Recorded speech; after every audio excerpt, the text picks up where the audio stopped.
welcome and welcome back to BnB Anime. Just as Brad hit the record button, I noticed what his name for this week is, and I just looked at mine, and it's very funny for the conversation that we had been having prior to recording on Discord. Oh, so this is a yeah, you see, I was gonna ask about yours. Mine needs no introduction whatsoever, but Yeah. yours, on the other hand, I'm very confused as to why split knuckles is a thing. It's because I'm gonna fight you. No, it's I had to wear a blue glove today at work because I split one of my knuckles, and so I was a blue glove day. Oh, ew, gross.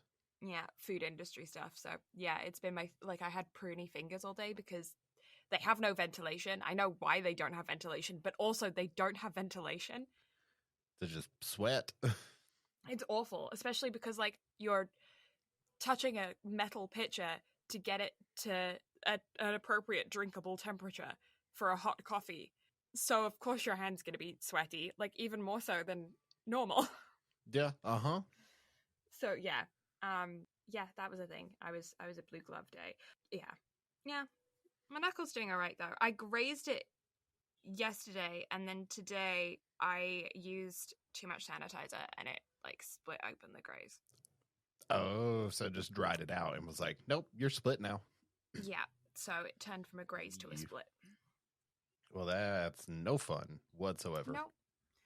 No, but 'tis my life because constantly having to wash your hands. And then just 'tis my life in general because it is pure chaos at the moment. Yes. It's fine. Everything's fine. We got audited at work this week. Oh, fun. We're getting audited next week? Oh. Twinsies! Yeah, twinsies. Oh my God, it's like we're besties or something. It's like we're besties. Wow. Wow. Yeah, we killed our audit, which is great. Yay, good on you. Yeah, the auditor told us it's the highest score he's given out this year and last year. Yay! So we do it. We killed it. Nice. So that promotion is going to be coming soon? Well, one is supposed to happen after our hiring lockdown decides to fuck off. Right. But then the big promotion is set to happen end of September, start of October, something like that. Should I make it that long? Should you not go, fuck this shit, I'm out? No, not from a work perspective, just on an everything perspective. Well, no, you're not allowed to do that. No. Listen, okay, I'm dealing with kidney stones. Okay, yeah, I everything hurts. I see your point with the kidney stones, but also no. I know everything's fine. But everything's not fine too. Yeah, no, I'm not putting myself through going to a street corner every day for years and years and years trying to bring back your ghost to life. It's not happening. So oh, we funny both know you should admit. Yeah, I was gonna say we both know I don't have the attention span for that. So neither of us do. No, but funny you should mention that because one of us is definitely right and one of us is definitely wrong. I'm right. According to the names, I'm right. According to the reviews, I'm right. No. According to comment section on Crunchyroll, I'm right. You see, that is all based entirely upon which one you watched last. So therefore, I know I'm right based on the comment section. Absolutely not. Absolutely not. So no. To those that are uninformed as to what the hell we're talking about, and you missed the end of last week's episode where I had to explain it. So 2 films were released simultaneously on Crunchyroll. You have, where to go? Again, life has become chaotic and I don't know what I'm doing with my life. You have To Me, The One Who Loved You, and To Every You I've Loved Before. You see, you got those the improper way around. I got them the correct way around. Thank you very much. No, you are very wrong. But anyway, So they released at the exact same time. The novels released on the exact same day on June 23rd of 2016. And surprisingly enough, and here's what kind of caught me off guard, I didn't realize they were made by separate studios. That makes sense to me though. I noticed one inconsistency that I thought might have just been a coincidence. However, this there's is some definitely be visual something for us to. differences. Yeah, I mean it's very slight, but we'll get into it because it's very strange. But yeah, we'll get into it. But yeah, we had to share life updates first because yes, life updates or vanity, as you like to put it, depending on Yeah, I mean, it's what it is. Look, people come for the bullshitting and stay for the anime. We know why everyone is here. And it's not the constant bullshitting about dicks either, although it probably is at this point. I feel like it's the number one word in both of our vocabulary.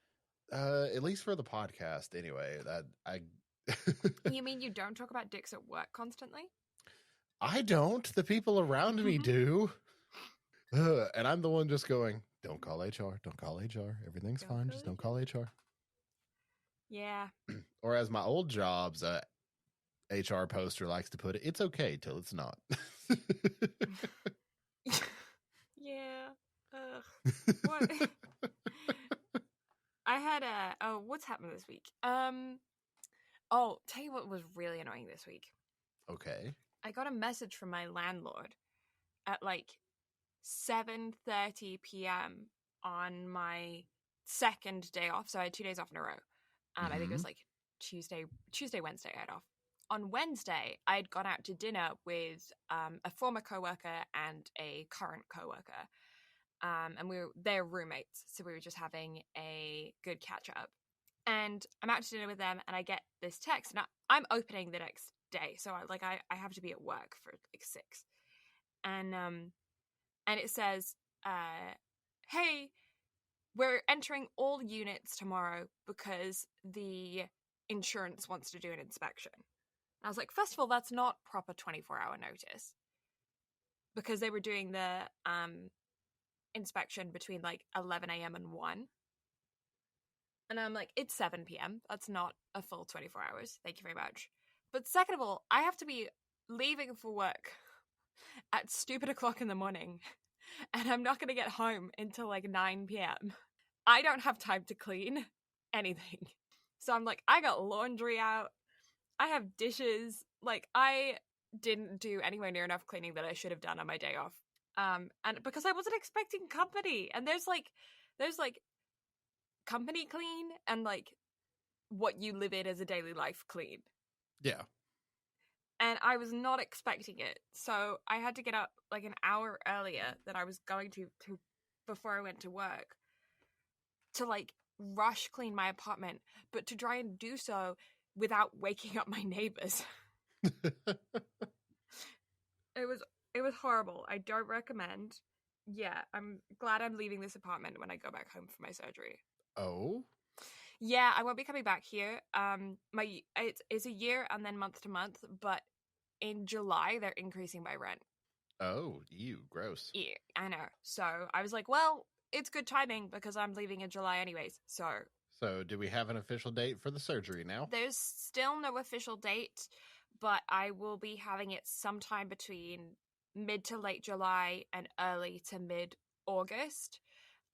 They need to do some reevaluations on my wrist because it has been an entire year since I had my MRI, and I have put it to 2 semesters of art school and nearly a year of being a barista. So they're like, yeah, your wrist is probably extra fucked. Like, it was fucked before, but now it's like, yeah. So they're going to do another MRI, and I may have to have like some strengthening physio beforehand. I don't know. Mm-hmm. So we'll see. But I'm going to be heading back to Alberta regardless around that time. And then I'm going to be home for multiple months while I'm in recovery and physio. So there's no point me paying for an apartment I'm not living in. Mm-hmm. Makes sense. Yeah. Going to get rid of this, go back home for a while, and then hang out there. And then, yeah. See Neat. what happens next. More life updates. Yeah. So what about you? Nothing really. I mean, like I said, I'm dealing with what I'm dealing with, and that's about it. I'm very tired. Do you know how you got kidney stones? Probably from not drinking enough water, even though I drink a lot of water. Probably consuming way too much caffeine. So if I had to take a guess, probably the too much caffeine part. Yeah. I heard that like eating a shit ton of nuts can get you kidney stones. Don't know if that's true, but I heard it. You see, I really don't eat nuts that often. Gay. Sorry. Clipping that, but no, it's but no, like I'm a huge fan of cashews. But I very rarely consume them. One, because cashews are expensive as hell. But two, it's just not really my thing. So I figure it's probably could also be the drastic increase in exercise that I've been having too, because I kind of went from nothing to a lot all of a sudden. So between that, copious amounts of caffeine and just general body stress, kind of not good. So I'm trying to rectify all that and make it better. Yeah. So I think I'm going to water fast for a couple days, try to clean out my system. Well, you know what I'll recommend? Tea. Specifically dandelion tea. You see, everybody's been recommending me alcohol, and I'm like, oh, you guys are so sweet. I can't do that. I'm gonna die. Yeah, no, dandelion tea. Dandelions are diuretic. They're good at like making you need to pee lots. And dandelions are caffeine free, so it's a herbal tea, which, according to my mom's cancer doctor, counts as water. Interesting. Yeah, that was what he said to her. He said you need to drink, I can't remember how many, however many, fill in number here, blanks of cups of water for every day, or if you must drink tea, like you really want tea, herbal tea counts, but you can't have caffeine tea. So see, I know like green tea is good for that type of stuff too. Just yeah. I would have to go out and buy it, and that's too much walking that I want to do right now. Dandelions, you can go out to the back garden and pick some, boil them, drink it. Ew. I'm good. That's just foraging, dude.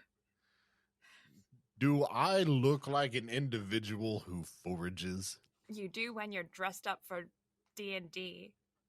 I look like a lumberjack, not a forager. Lumberjacks forage. I live in Canada, I would know. Press X to doubt. No. Major doubt. Not Sergeant Doubt? Ha! No, Captain Doubt. Lieutenant Doubt? General Doubt. Major Doubt. No, that was what we started with originally. That's literally where it became. Where it started. It's because I thought Sergeant Major, and then I was like, oh no, we've already had Sergeant, so I need to switch it up. So I just went with Major, and then I was like, oh no, we've done that one too. Sergeant Major would have been fine. Yeah, that would have been acceptable. I would have accepted that. Oh. But yeah, speaking of D&D. BnB have D&D? you fulfilled... yeah, BnB D&D? I have not fulfilled the obligation because I'm bad, but I will text Jen literally right now. Cool. D&D? Question mark? There we go. That's it. She's gonna be so confused. I'll explain that. I've got a couple other people in mind, just in case they aren't able. Okay. Yeah, I meant to talk about that before we got into this, and then we got off on other topics. As usual. As per usual, we do most of our bullshitting before we start to record this, and then we just bullshit about other stuff. Yeah, honestly, you guys, if you could hear the conversations we had before we start recording, you would, whatever level of deranged you think we are currently, you would at least double it. I feel like at least doubling is still underselling it. Yeah. At Most least likely. doubling is very minimal. Yeah. So shall we get into our topics for the day? Okay. Not to have a very awkward segue or anything, because I know what I'm doing. I am a professional podcast presenter. So, shall we discuss the topic for this and go. Greetings, human. We are here to discuss to every you I've loved before, and to me, the one who loved you. How was that? Reverse it. It's to me, the one who loved you, and You to every you I've loved loved before. who one the me to before loved I you every two. Reversed. See, I'm so disappointed in you. Why are you disappointed in me? Because you took me so literally, and now you just, I don't know. You messed with my feelings. I messed with your feelings. Yeah. I didn't even know what we were getting into. Speaking of not knowing what we were getting into, these movies. Generally had no idea what we were getting ourselves into. No, and what? Yeah, I'm sitting there in a Discord call with a bunch of friends, and I just start fucking crying. Oh my god, yeah. Okay, yeah. Yeah. They didn't have to open the one movie like that. That's not fair. None of this was fair. No.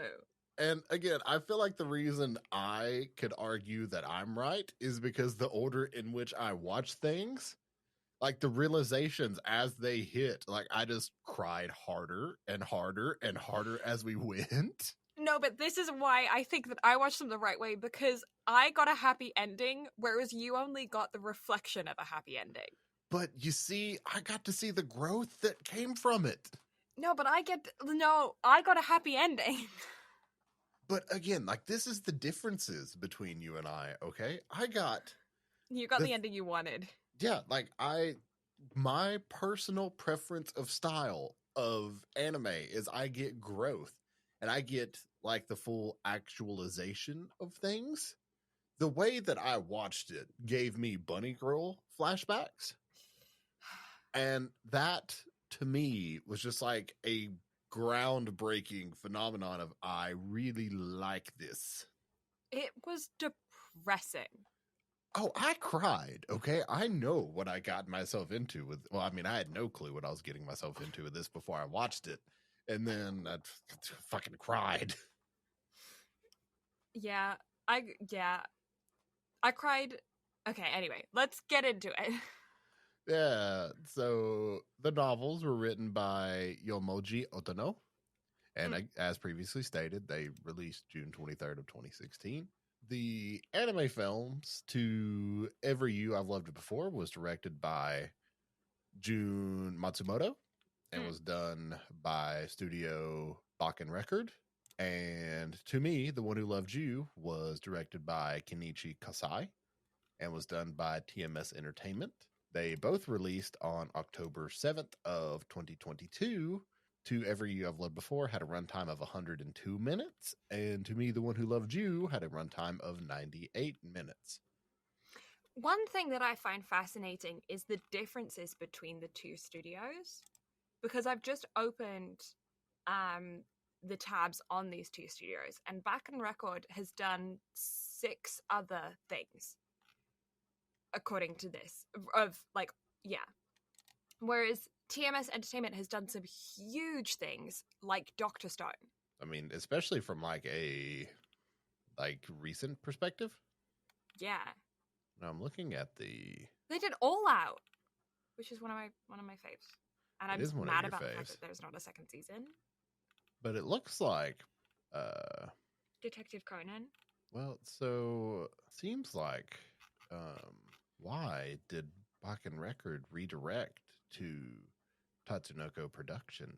Oh. That is very interesting. A production label for Tatsunoko Production. So that would explain the differences here. I was going to say, I looked at the Wikipedia page and I'm like, holy shit, that's a lot of shit that they've done. Yeah, so they're a sub company. Interesting. Okay, that makes more sense because I was so like first of all confused about why they would something that they would know was going to be so prominent doing it relying on such a small studio to be able to do a direct head-to-head comparison with an already established studio. Mm-hmm. But that makes more sense. I'm also curious as to why they got two separate studios to do it. I mean, I realize the amount of time that it takes to make these things. Yeah. But I wonder. Yeah, okay. My theory, I don't know if this is any of, yeah, my theory is that the minor changes that are guaranteed to happen when you do them through two separate studios creates the foundational illusion, like subconsciously, of being in a parallel world, which is what the premise of the films is flipping through parallel worlds. mm-hmm. And so doing them through two separate studios like fucks with you a little bit as a viewer, especially if you watch them back to back but you don't know that they're two different studios, or you're not super into anime, or you like it's, you know what I mean? It's Mm-hmm. just going to be that little thing of being like, something's off. Like, what is it? Yeah, and I like think that, yeah. It's like we had talked about whenever we started this episode. Before I looked at this, I wouldn't have had an idea that it was done by two separate studios. Now, looking at it, that explains like all of the differences that I saw. Like that makes a lot of fucking sense. Agreed. But before that, I was just like, oh, okay. Like parallel worlds. Like and like the theories that they're producing on, like that makes a lot of sense. Yeah. Some of them, anyway. Yeah. I did get a little bit lost in some of the science sometimes. I mean, I technically didn't, because they made it. I mean, to me, I was like, okay, this makes sense. I mean, it doesn't, because I don't understand fucking physics. Yeah. But I was picking up what they were laying down. Yeah, you get the gist of it. They do have some pretty good parallels, but like I don't feel like if somebody asked me to explain the film, I couldn't properly explain how the science worked. No, you know? the most I could be like is like, okay, you've got time travel and you've got world or like parallel world jumping. That's it. Yeah. And they do use some really good examples in there that are consistent throughout the film, but like it's not. And I think another thing that trips me up, we're kind of getting into like description about it when we still should be doing a background, but what they talk about, so the idea is that it's not your physical form that's moving, it's just your consciousness, which I think is how like most of us interpret it anyway. That feels pretty on track. But they call it like imaginary, or like it's the way that it, I don't know if it's just that there isn't an apt English word for a direct translation, but when they talk about it as being like imaginary, that's not it's not what I come up with myself. It like, I don't know, there's like different connotations to me. What do you think? I mean, it's just I don't know. It took it out of science to me and put it more into like playing, I guess. Well, I mean, so it's one of those things to where like these are obviously like very real things that people have discussed at some point or another. It's just not like it's all theory based. Like it's not something that you can prove. Yeah. Although there are like instances of like glitches in the Matrix and shit like that happening. For sure. Yeah. But it's so rare and unprovable that it seems purely like fiction and not science. Yeah. And yeah, I one thing that I did find fascinating about this is that when they say that so they use examples of like you slipping into a parallel universe on a daily basis. Basically, the way they say it is that if we are in our universe right now, we are the number 0. If we slip into parallel universe 1, it's just something very minor that's changed. if we slip into parallel universe number 2, it's maybe something a little bit bigger. And the further number away that you get from the number 0, which is you, the bigger the difference between your original world, right? So one thing that I found fascinating, and I made me think about, was that they said that it might be something like you set something down and then you turn around and you go off to do something, and then you come back and it's not where you left it, and then you start looking for it and you can't find it, and then you eventually get back to the original place and it's there again. And that's when you've gone from 0 to 1 back to 0 again. And I'm like, and then they start talking about how certain people have more of a aptitude for moving parallel worlds. I don't know if this is spoilers. I don't feel like it's spoilers, but do you feel like it's spoilers? I mean, it's one of those things to where, like, whenever we get to the general, like, description, we're going to cover that anyway. Yeah. So I don't feel like it's major spoilers. No. But they were saying that certain people have more aptitude for it. So I was giggling about the fact that that must mean that people with ADHD are really apt, because we forget things all the time. That explains it. We're shifting and we don't know it. I know, that's what I was going to say. It's like we don't actually have ADHD. We're just really good at slipping into parallel universes. Or it's like the whole thing, you know, whenever you open the fridge and you don't see something that you like, then you close it and open it back up again, and then you see something you want. I think that's just it. because you've lowered your standards, but sure. I don't know how to lower my standards, okay? I'm just hungry. I want food. My brain just went, shout out to the X. Oh, sorry, that was petty.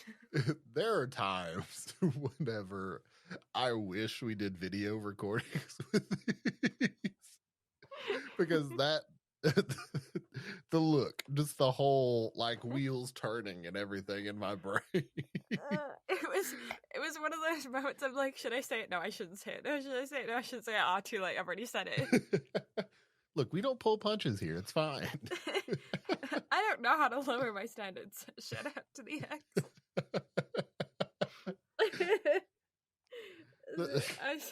I'm sorry. I'm sorry for that one.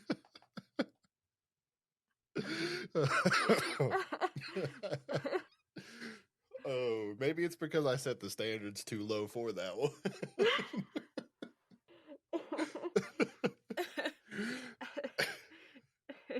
Oh, sorry. It's okay, Mike Tyson. You know who you are.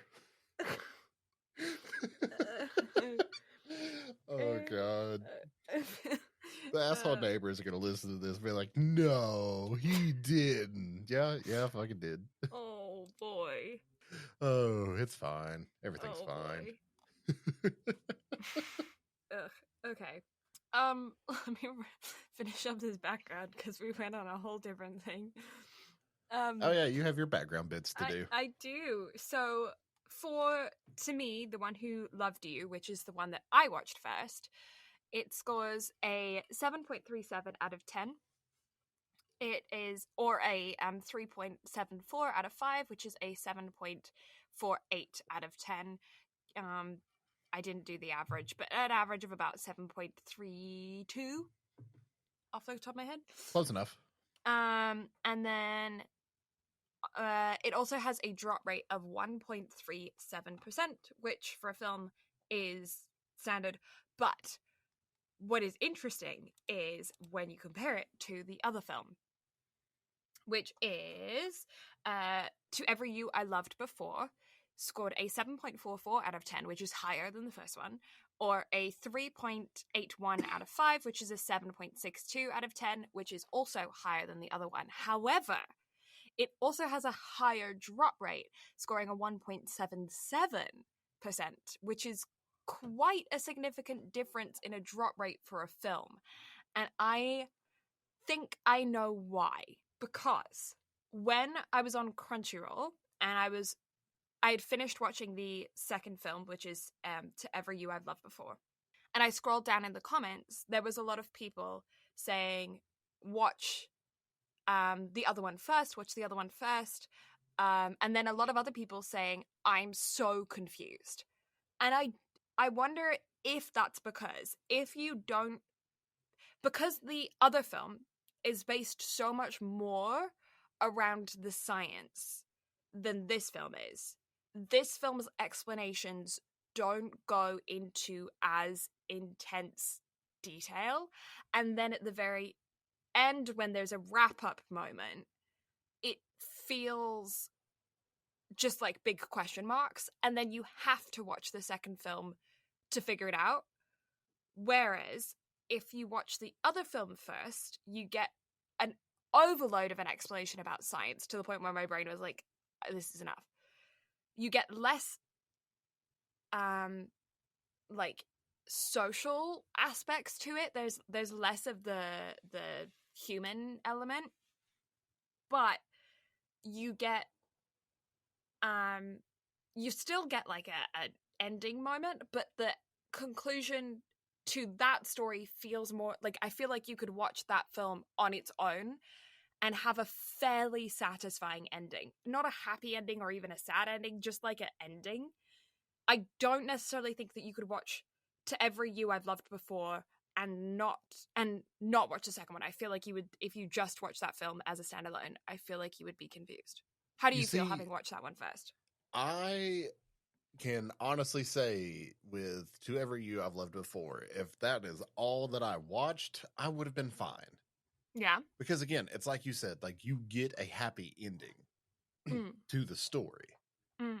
But and this is probably just my preference on things again, but to me, The One Who Loved You and its overarching concept and what they were trying to achieve storyline wise, it doesn't suit reality as much. So I like a lot of the explanation that they gave and like seeing the opposite side to everything, because kind of having an idea of the concept of the films going into this, I had an idea of like how the second one was going to go. And then seeing the wrap up at the end of To Every You I've Loved Before, I'm like, okay, so I was right. Now I just want like an explanation as to why I was right.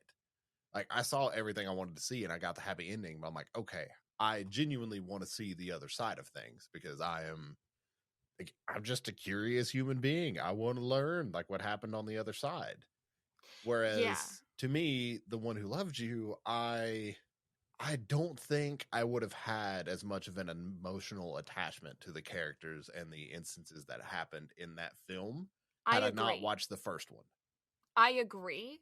And when we get into spoilers, I'll go into why. But that was actually a thought process going through my mind that I'm going to be very interested to speak with you about, because there's certain emotions that I have attached to specific characters that I know you don't have, but I have them because of the order that I watched the films in.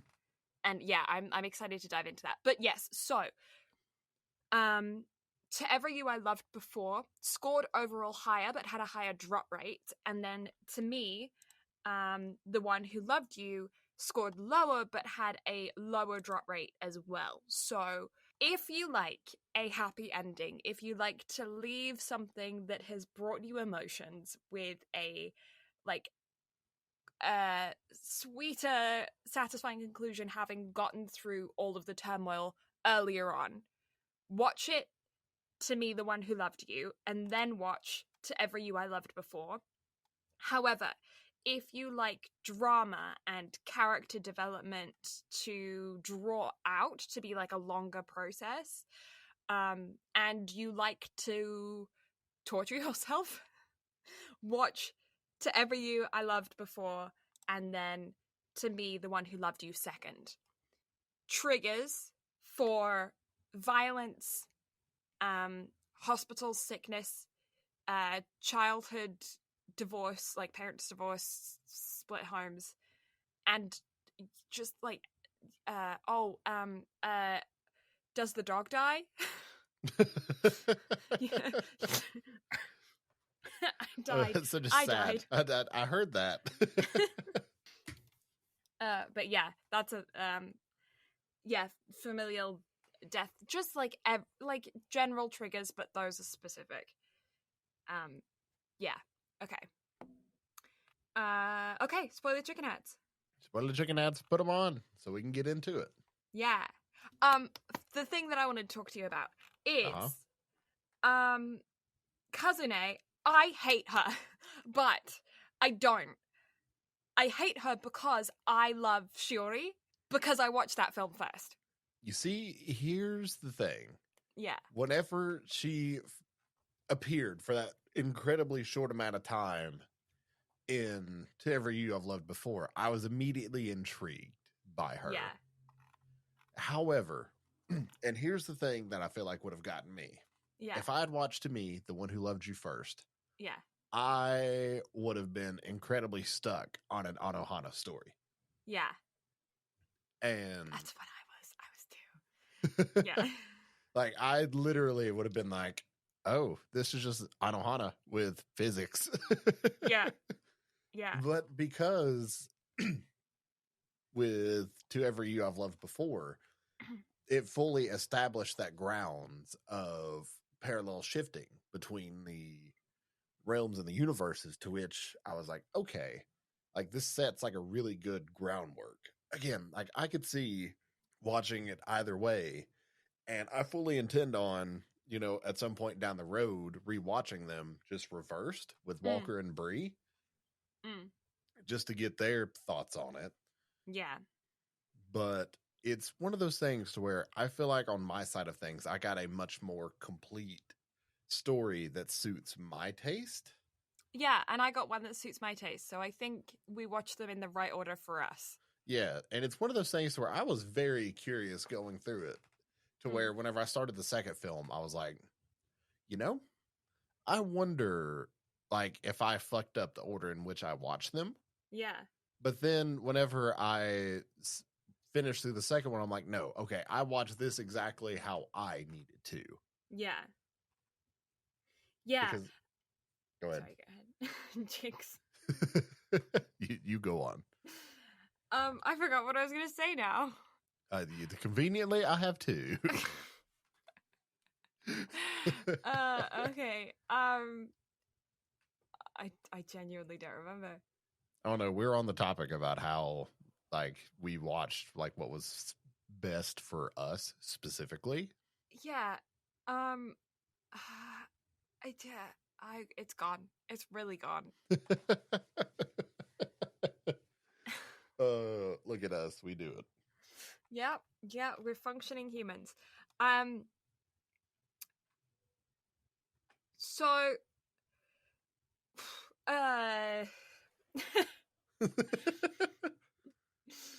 what I watched was interesting.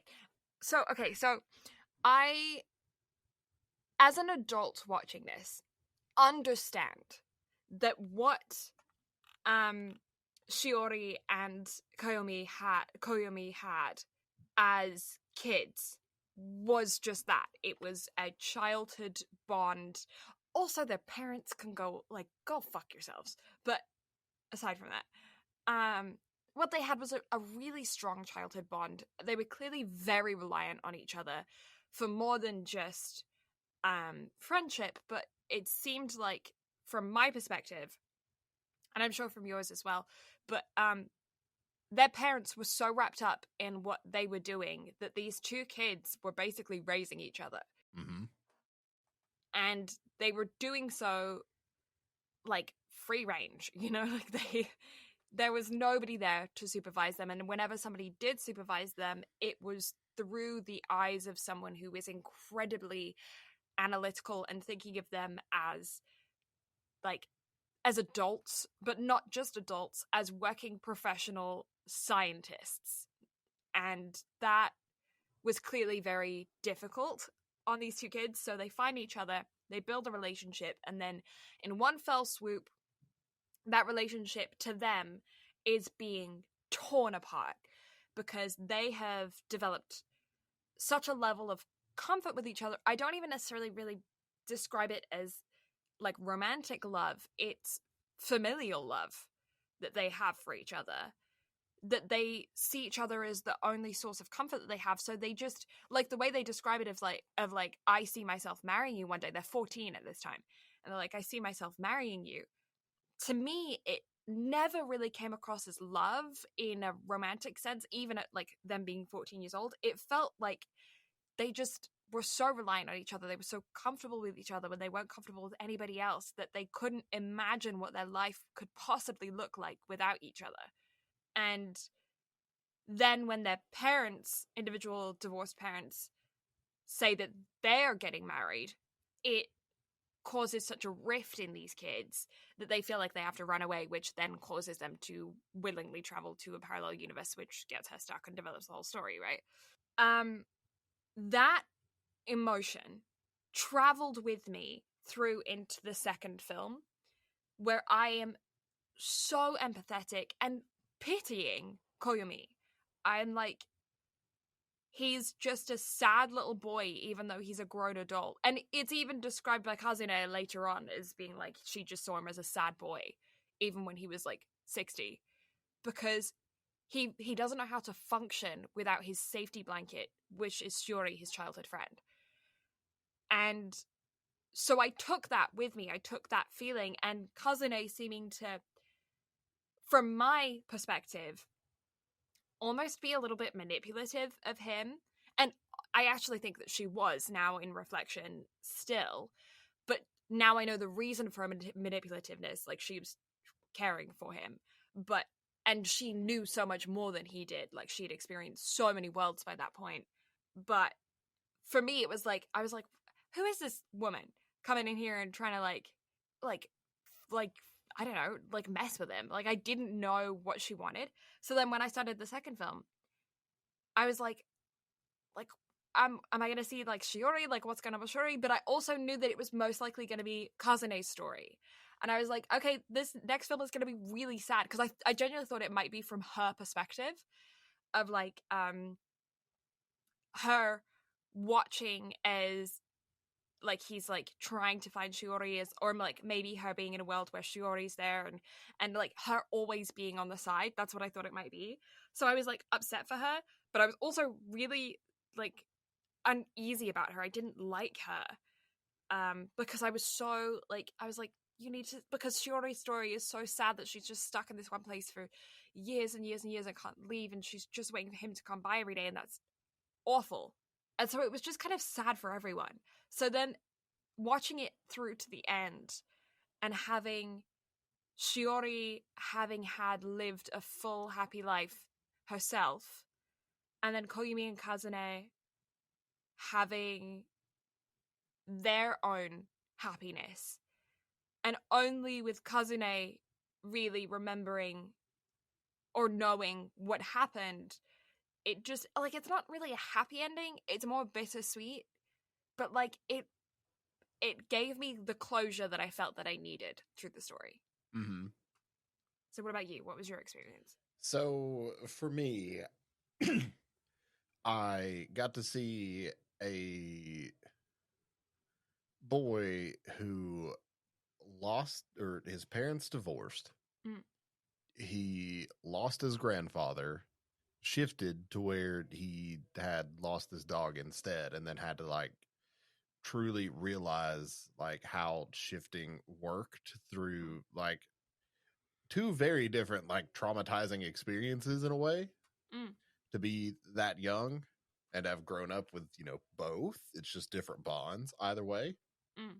And then like see him like talk about how he grew up, and because of how educated he was, like being like shunned by everybody else around him, Mm. and then sought out by a person, and like seeing that relationship grow and develop, and like watching them grow old together, figure out like the whole parallel shifting thing together, and like live their entire lives growing together, having kids, grandkids, that type of thing. And then at the very end, getting that glimpse of the young girl who we figure out to be Shiori in the second film, and like seeing that interaction at the very end, and then getting into, to me, the one who loved you, and seeing the replaying of events, which again, like as I previously said, like I really wanted, just because I was fascinated by the whole concept of getting to see everything from the other side. And I don't know if you got Bunny Girl vibes hardcore the way that you watched it, but for me, like that's kind of how it felt in a way, watching it I through the definitely way got that the I vibe. did. Yeah. Because I was like, okay, now I'm getting to see the other side and like seeing how the points diverged, but like how they intersected, which was a point that they brought up into Every You I've Loved Before, and like how all the different parallel worlds can still find a way to intersect. Mm. And whenever they talked about that in the first film, like my brain just exploded. I was like, oh, that's such a cool concept. Mm. And yeah, it's just one of those things to where like going through it and experiencing like all the different forms of loss. Yeah. And then seeing it from the second film, and as Kazune had put it, like watching Kiyomi go mad over his love or his, you know, infatuation with Shiori. I was like, so this is literally like the differences of like just what, you know, one decision can make. And I feel like having watched To Every You I've Loved Before first, like it really drove home like the whole decision points. And like it really just made you think like what led everything to get to where it was, and like how it all like kind of came back together. Yeah. So it just felt like to me like I had the better ending, because at the very end, like you do see Shiori and Kiyomi like reunite in their own like spiritual version. Yeah. Whenever you see the two of them, or you know, where it blacks out to the two of them meeting as adults. Yeah. And that whole like seeing that fully come full circle, like seeing the younger like spiritual versions of them be like, hey, like let's be together now. I was like, oh my god, like it wrapped it up so nicely. So in the end, like I did get my own version, or like my own happy ending, but at the same time, just I was absolutely fascinated by like the concepts that To Every You I've Loved Before like put in my brain before going into the second one, and how Kiyomi like dealt with the doubts of like which version of Kazune he was actually dealing with. Yeah. And then seeing how it kind of affected the second film. Like it's just it's such a fascinating film concept in general, doing things this way.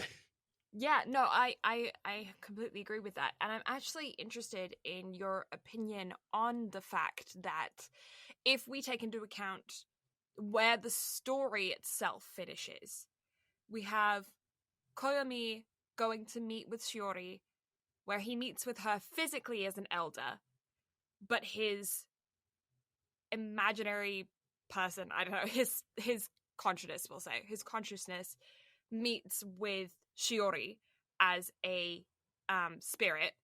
They, I assume, go off together. But then Koyumi goes back home to Kazune, and Shiori goes back home to her life as well, physically. So, do they separate? Like, are they now separate entities? So, to me, like my overall perception of it is, for all of the timelines where, or all the parallel worlds where Shiori was, you know, fissured from her body. Yeah. All of those timelines have been rectified.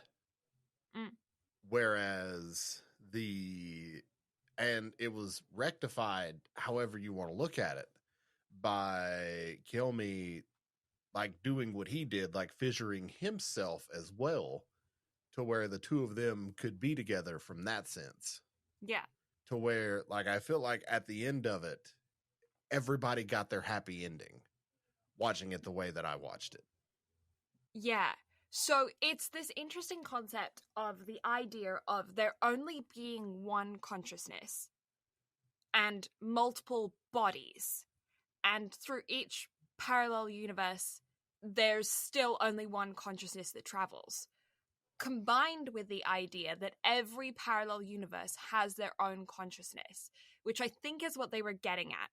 Because then, to me, it's those two original consciousnesses from Shiori and Koyumi being children and being together, have traveled with the consciousnesses in the last universe, the last parallel universe. And then the original consciousnesses meet up and go their own way as spirits. But that world's consciousnesses stay and do their own separate shit.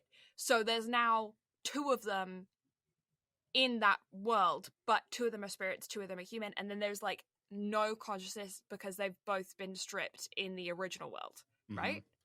That's how it works? It's also, like, depending on how you want to look at it, like, which one is the original? Because in both of them, they are the original. Their own original, yeah. And it's incredibly... Again, I hate to keep using the word fascinating, but it's just, like, where my brain is at. Like, it's just such a, huge fantasy, like, fantastical, however you want to look at it, concept of how the worlds are so intertwined and how you could believe which one is either or the real one. And looking at it from I guess, I don't want to use the term like enlightened perspective or anything, but I could see the one that you watched first, to me, the one who loved you, being like the quote unquote original, but also it kind of takes into effect of, but is it though, considering how everything else is played out? It's just, it hurts my brain to try to think about. Yeah, it's the idea that whichever film you watch first is the original world. And yet, at the same time, like, I could see an argument either way. Yeah. Like, I can fully see, just because of how, like, the two became linked, even in the To Every You I've Loved Before, like, just seeing that moment in the beginning where it's just like that little bit of a path cross. It's like, ooh, what's happened here? Yeah, well, because I mean, I guess there are no original worlds because they're all running simultaneously. So, like, it's just however you frame the original world in your mind. But in reality, like, even the ones we only got a blip in for a second are their own original world. Okay, so the next thing I wanted to speak about was some tech stuff. I don't think that the sound mixing on To Me, the One Who Loved You was the best. And I'm curious about your perspective, because when I was watching it, I was watching them as children, and then I watched them grow up. And when they grow up to become 14-year-olds, they have a voice change. Their voice actor changes. And it was very jarring to me.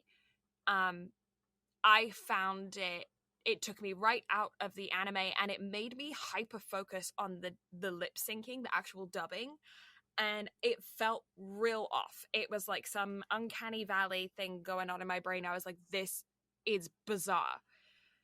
I don't know whether or not the sound mixing slowly got better or if I just got used to it. And for the second film, I didn't notice it at all. So it's because the second film, I feel like we got a much more prolonged time spent with Kiyomi in To Every You I've Loved Before. And you had like such a prolonged time spent with each age. Yeah. To where everything just felt like it belonged. To where going into To Me, the One Who Loved You, I didn't have that disconnect because everything, like, flowed. I knew what I was getting into with all the different voice changes with the first one. So I was like, okay. So everything I'm hearing, I'm just rehearing. So therefore that never triggered my brain to be like, something's wrong here. Yeah, for me it felt very jarring. And I specifically think it's a disconnect between the voice actors and the animation style, because the way that they draw the 14-year-olds, I actually really like. They draw them as skinny and weedy and awkward and gangly, which is very accurate, but not something we often see in anime. Like I was looking at his legs at one point and I was like, dude, like, you're real skinny. And I think that's fairly accurate because, like, I mean, not for everyone, but a lot of teens become real skinny and stretch up before they like find their bulk, you know. And so they looked like skinny, weedy kids, teens. But then they all of a sudden had these very deep, grown adult voices. And I think in my head, I was like, they should be in like voice crack stage, like not quite there yet. Like that felt like, because you know how like everyone says you have one voice change in your life when actually you have like 6 or something. Yeah. And it felt like they were on like voice change 4 as opposed to voice change 1, you know. So it was very jarring to me. I think the voices fit when they were adults. I don't necessarily think they fit entirely when they were 14. At least in to me, The One Who Loved You, after having watched them as young kids, and then it snaps and they're all of a sudden grown, and it's a shocking voice change, and it took me right out. I was like, whoa. It and also, I I wonder which one was voiced first. Because they had the same voice actors across both films. So if I had to take a guess, I wonder if, to me, The One Who Loved You was the one that was initially voiced. Yeah. Because then going into To Every You I've Loved Before, it seemed like Hayao Miyazaki, like, I guess, found his footing a little bit more. Because, again, it felt like a more gradual progression. Yeah. Like he, took his voice up a few octaves for like the teenage years, and then it just kind of progressed lower as it went. Yeah. So, but again, like that's just kind of my thing. Now, I will say with To Every You I've Loved Before, the animation on the different ages felt a little jarring. Like him going from adult to dad. I agree. Like just how sunken his face became, and it like wasn't that much of a time shift. I felt like. From where like they were getting married to they have a child. Like it did not feel like that much of a time skip. But the next time you see him, like his face is sunken in. I was like, damn, what happened to you? Yeah, I agree with you there. I definitely saw it as like their kid was like 6, maybe. I wouldn't even say 6. I would say like probably 4. Yeah, between 4 and 6. Anime kids are hard to tell. But like, yeah, like definitely. Well, they said primary school, right? So between, like around, 4 or 5. Yeah, like I figured like kindergarten age, like from looking at the drawing and everything. Yeah. But that's just my interpretation. Yeah, that's fair. So let's say 4 or 5. I mean, I don't know how long it took for them to get pregnant, but like it felt like, they get married, they have a kid pretty quickly and progress through their life. So, like, 7 years maybe after they get married, and then all of a sudden he's like 50. It was real strange. Yeah. Another thing is I wasn't a huge fan of the noses, specifically when they're younger. They are a very, very small line when on front view, and the line was kind of faded at a lot of the times, so there wasn't very much shading, and it made it like a lot of the times it didn't look like they had noses. And anime faces are strange anyways, but when you just do a line for a mouth and big eyes and no nose, it was kind of weird looking. So I wasn't a fan of the noses specifically. I didn't notice that, but also I wasn't looking for that either. I wonder if I can find an image for you to send. Because, yeah, it kind of freaked me out a little bit. I was like, oh, this looks real weird. Yeah, I had no issues with anything whenever it came to animation. Now, the biggest thing I ran into that kind of threw me for a loop was seeing the hair color changes between the characters. That, I got real confused. I was like, wait, is this Shiori? Like, what? Because, like, that was very strange. Yeah, like it caught me by complete surprise. And I was like, but then like now again, realizing that 2 different studios did it, I'm like, okay, that makes sense. Like it was just a color palette difference. Yeah. Also, fun fact, in To Every You I've Loved Before, if you see all the shots that have mirrors, whenever you see the reflections of the hair colors, it's actually a shade or 2 darker. Yeah. That I did notice. But that's just, me being picky with color because of my job. Oh, I see what you're saying. I'm used to that. That did not even remotely stand out to me because I'm used to seeing shit like that. I think I've clocked what's throwing me off. The eyes are further apart. They do seem a little wide set. Yeah. So the eyes are further apart, and I think the nose may be a little bit further down even. Like, if that's the nose point, yeah, 100% see what you're saying. Yeah. So it's just making the face really wide. And I think because, as far as I'm aware, like, for Japanese beauty standards, having a small face is very, like, sought after. So that's how most characters, I believe, are drawn. And so seeing a character with, like, wide set eyes and a lower nose, which is literally a dot, felt odd to me. And I wasn't quite sure what it is, but looking at this picture, I think it's that the eyes are slightly further apart and the nose is slightly further down. Well, also, looking at the picture that you sent, the head seems very large compared to, proportionally the neck and everything else. Yeah, it's a little big. But I remember looking at it and being like, where is her nose? Like, she's just eyes. Which, I mean, anime characters are anyways, but, like, this was especially like, oh my god, just eyes. It's kind of a little freaky. Makes me, hang on, because that picture made me think of something. Where is it? Makes me think of this. Hang on. Save image, save, post, downloads, that one, and send. Just makes me think of that. Yeah. Accurate. I never would have noticed that just from watching it, but now that I see that photo, I'm like, small neck, big head. Yep. But yeah, soundtrack was excellent. I enjoyed the soundtracks to both films wholeheartedly. I had no issues with that whatsoever. Yeah. Soundtrack was fine. It was, yeah. It was again that thing of like the first film. I was way more conscious of it for me. The One Who Loved You, because of the fact that I had become conscious of the sound due to the dubbing, so that like made me more aware of it. And I just think maybe the mix is just slightly out, and the voice was just slightly too intense, and it just threw me off. And I think that these are very small things, but it really did draw me out of the film. I mean, I can't say anything pretty much through the second film. I was just crying most of the time. But I have no words. I cried so much.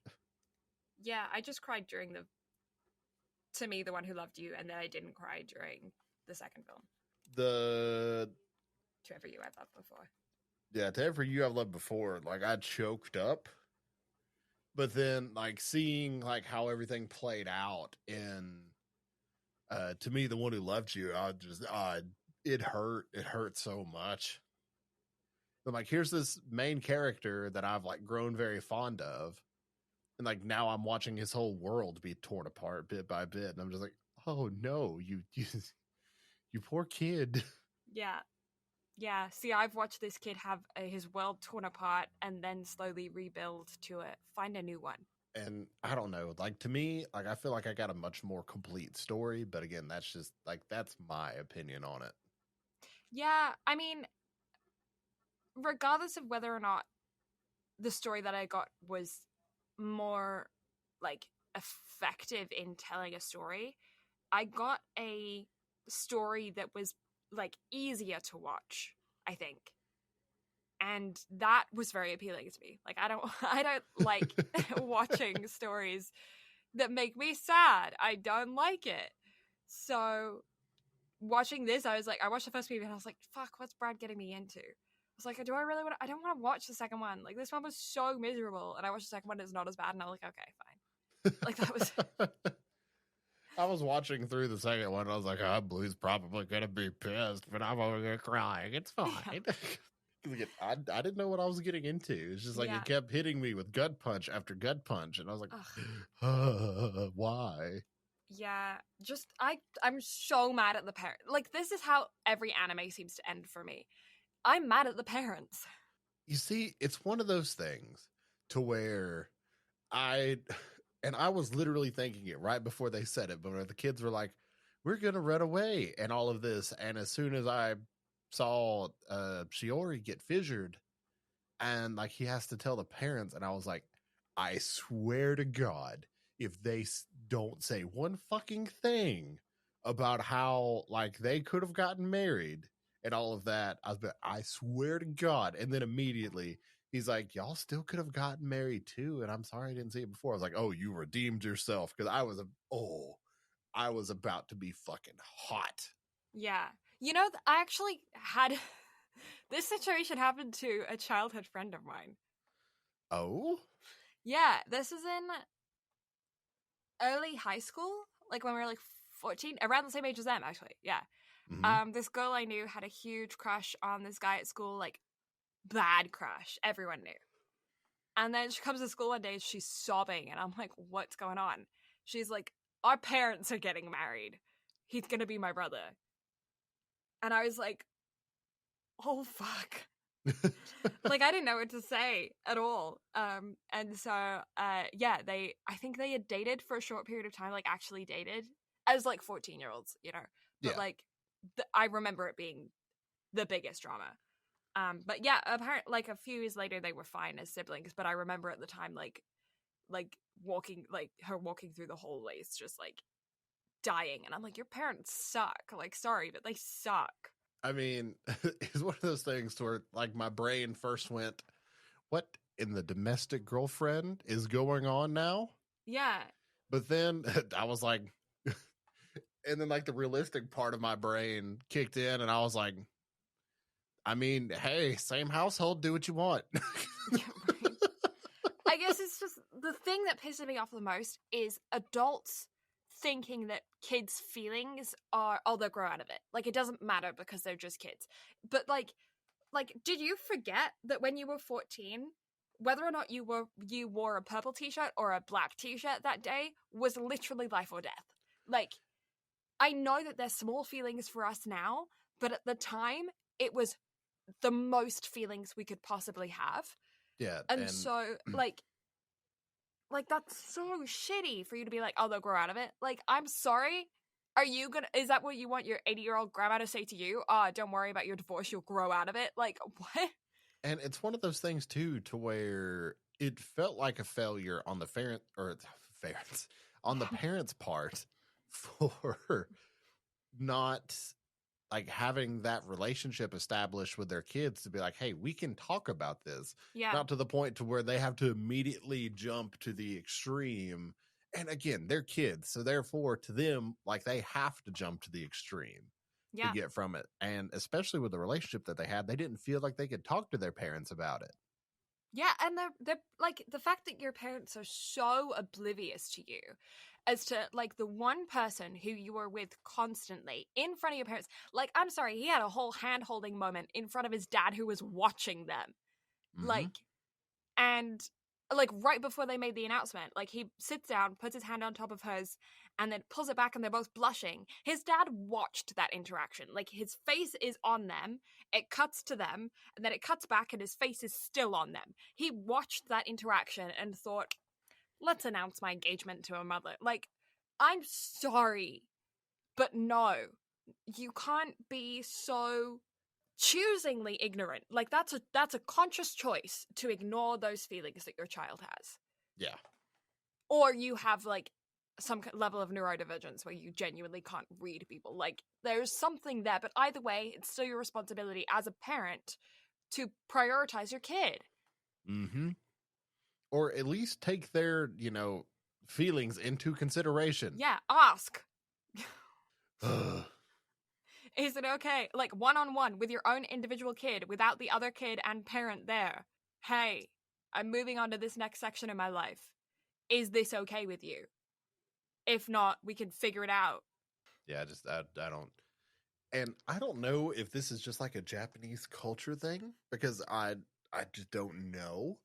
But it seems to be a very recurring theme in anime of keeping the information of you dating another individual from your kids until, hey, we're getting married. Yeah, that's a common theme. That is a leap of logic of I'm happily single to I'm getting married. Like, the fuck? Yeah, like, what? Yeah, it's I don't know. is what it is. I don't know. Either way, the villains of the story are the parents. 100% the parents. And yeah, I just think they're dickwads. Yeah. And everyone's like bittersweetly happy at the end. Like, it's not happy, but it's also not sad. It's like, it reminds me too much of life, which is like, why would you watch something that you, when you're trying to escape from life, like this feels like life. I don't want to watch more life. It's one of those things to where I feel like if we did not get the letters from what's her face, the wife in my film. Oh, Kazune. Yeah, from Kazune in the original universe, or from like your universe. If we didn't get those letters, I feel like I truly would have had the happy ending, because I would have had no doubts whatsoever in like me having watched that film. Like, I could have watched it and never needed the second one. Yeah. But the fact that those letters were introduced at the end and she explained everything to the Kazune in To Every You I've Loved Before, Yeah. I was like, bruh, why?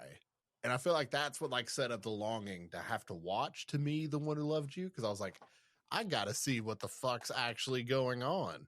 Yeah. But also, I love that setup to where I feel like in To Me, The One Who Loves You, like seeing the flashes of the parallel world, it felt very forced. Whereas To Every You I Loved Before, like having it explain everything through the letters, and then you see the bits of their life from the other universe, I was like, oh, okay, that's fascinating. Yeah. I just want another film that's just There was Shiori. a third book.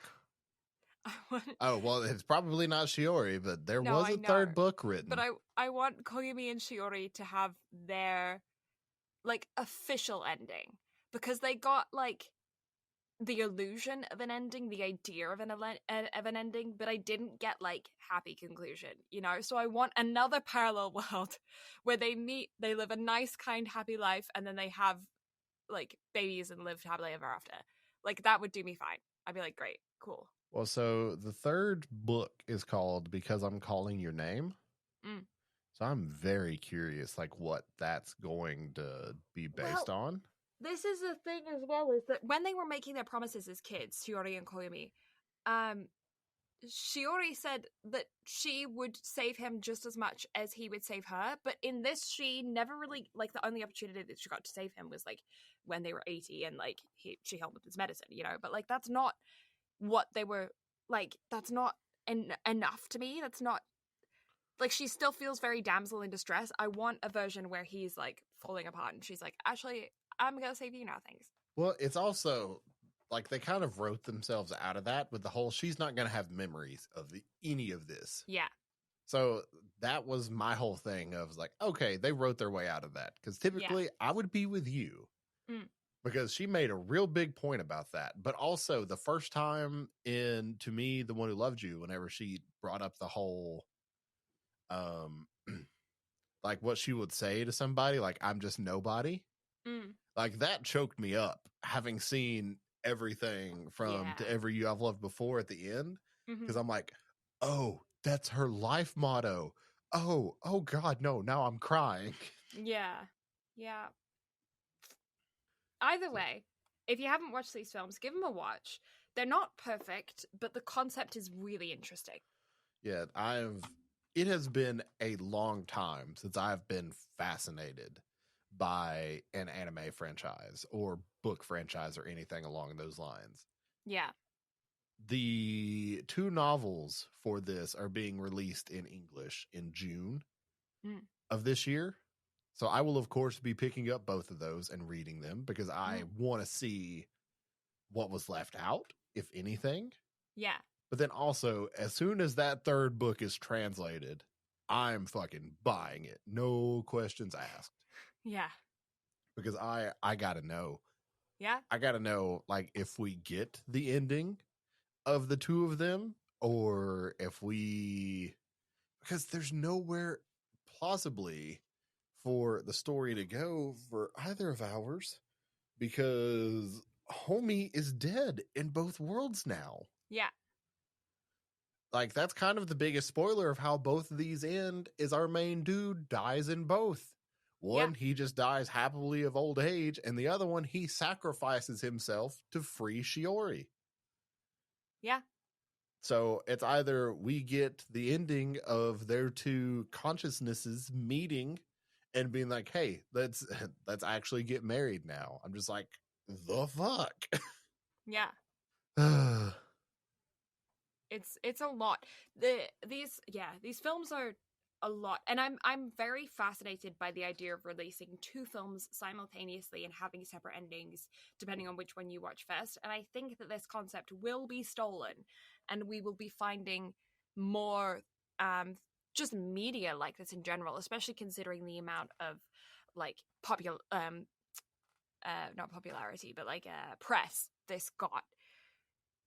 I think that we're going to start seeing this across different forms of media. I wouldn't be surprised if like you start getting episodes of like, I don't know, sitcoms or like Supernatural or like whatever, I don't know, that are going to be like this because it's such an interesting concept and it garnered, that's the word. A lot of eyeballs on it, and it's especially a time that's where eyeballs aren't really on streaming platforms right now. People are canceling them left, right, and center. I feel like this as a style will be picked up, and so I'm going to be interested to see further media that is created like this. I know that this isn't like an original idea by the author because I think there are books that have been like this before, because there are books that you can like read forwards to backwards and then backwards to front, and they give you a different story depending on which way you read them and things, or like skip ahead chapters and stuff, you know? Yeah.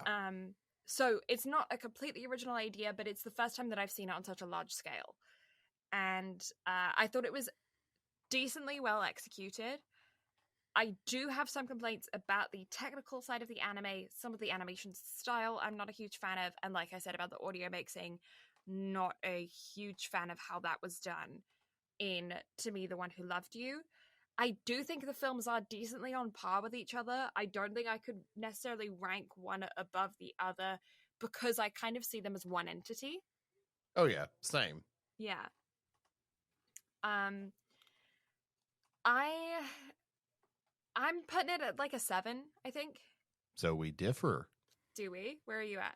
I'm at a 9. I'm not surprised. Again, like, I'm very happy with the ending and everything I got. Now, knowing that 2 separate studios did it, I'm like, okay, that makes a lot of sense. Yeah. But again, like, I truly feel like had I watched it the way that you watched it and listening to your explanation of it, I probably would have been in a 7 too. Really? Okay, interesting. Because again, like, it's one of those things to where like that type of story isn't really my thing, but I can still appreciate it for what it is. Yeah. I would still find it fascinating, but I would not be at the point that I'm at with it. Whereas for me, like anything that is tailored for me as far as character development and everything like that goes, like this checked a lot of boxes. Now, if it had Makoto Shinkai level animation, probably would have gave it a 10. Not going to lie. But this felt like very... What's the anime I'm thinking of? Hyoka, maybe? Like something along that time frame of anime is what's kind of sticking out to me animation-wise. Like it felt dated in a way. I agree. But I'm fine with that. Like this isn't major modern animation studios that are doing this for the most part. Bless you. Thank you. Like they are... Like they're obviously prominent to this day, but it's not. And also one of them could not like drastically outdo the other. Yeah. So they had to like meet together in the middle for styles, which is why I feel like the simplicity was there. But also I don't feel like this needed exuberant animation either. Again, I'm spoiled by Makoto Shinkai. Yeah. And if you give me a slice of life story that gives me Makoto Shinkai animation, it's just, it's over. It gets a 10. Yeah. Hence the very first laid back camp. It literally. Yeah. But yeah, overall, I think a 9 kind of fits it because for me, it checked a lot of the boxes. Nothing really pulled me out other than that bit of the facial animation. And I'm fully willing to dock it a full point over that. Yeah. And plus, it's not the best thing I've ever seen, so I can't give it a 10. But it still hit so many points of where I was like, this was a great experience. And I could recommend this to so many people. And it's one of those things where I can just literally tell people, flip a coin to see how it is, or like see what type of story they prefer to hear, and then recommend them to watch it that way. Yeah. Yeah. I feel like I'm going to sneeze again. No. Yeah. No. Oh. No. Yes. No. Maybe. No. We're good. How now, brown cow? Pikachu. Okay. Yeah, I think that's fair. I don't really have anything else to say on these films. I did find it interesting that only To Me, the One Who Loved You got a after credits scene. Mm-hmm. That like makes me think, like, is there an order in which I'm supposed to watch them, and like the after credits is like the final, or is it that you get an after credits because it's alluding to more, and so that one's supposed to be first, you know? And now I'm just like going back and forth in my brain as to, is it because it's like the last one, or is it because it's the first one? And it's because it's neither. It's supposed to be watched both ways. Yeah, and so it's, to me, that end credit scene is what sealed the deal to where I felt like I got my happy ending. Yeah. Because if I didn't get that at the end of that, I would have felt empty in a way. Yeah. Because dude literally just like gave up his life for that, and you kind of don't get closure in a way. Yeah. Now, again, if that's the first film that you watch, then I get it. The whole Like, second film is closure. Yeah, you get your closure in the second film. Yeah. Whereas if that's the second film and it just ends where it ends, it's like, okay, it's an ending. But it's not like you don't get closure. And then you get the end credit scene, and it's like, okay, that tied a very pretty bow on it. I'm done. I'm happy. Let's go home. Yeah. Yeah. So, should we fuck off? Yeah. So thank you all so much for listening. Blue and I greatly appreciate it. You can find us on our socials. For Blue, it's Blues Lavenders. Myself, it's Brad Guerin VO. Or you can find us anywhere and everywhere together at BnB Anime on, socials, YouTube, website, bnbanime.com, all of that shit. And next week, we get to take a dive back into adult rom-com. So you're welcome.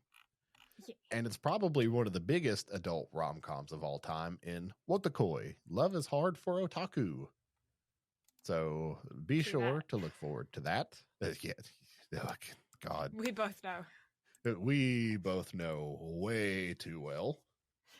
Oh, I put the wrong green on the spreadsheet. Now it looks limey. It does look a little limey. Yeah, There you so go. Oh, no. Now I made them all lime. you're going the wrong way with it. There we go. I fixed it. Perfect. Everything's fine now. But yeah, so thank you all so much for listening. Good, I really appreciate it. We'll catch y'all next week, and love you all. Bye-bye. Bye.